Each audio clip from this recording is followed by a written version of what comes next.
Valdir Ribeiro Dias convidam parentes, amigos e o povo em geral para a missa de um mês, que será celebrada nesta quarta-feira, dia 29, às 4 horas da tarde, no Santuário Nossa Senhora das Mercês, no bairro Aldeia. A família agradece.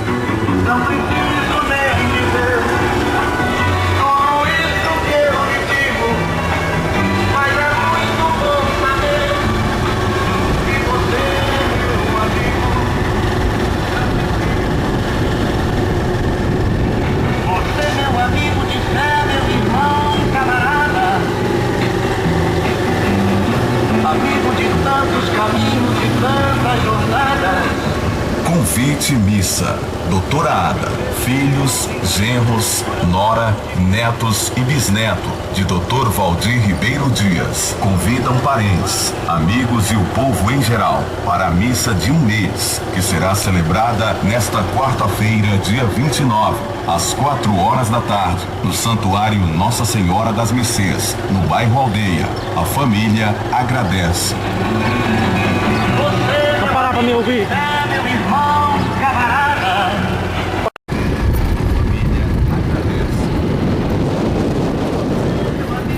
É meu irmão, camarada.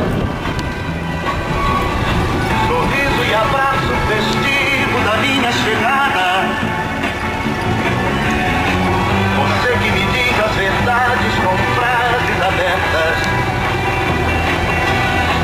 Amigo, você é o mais certo das horas incertas. Convite missa.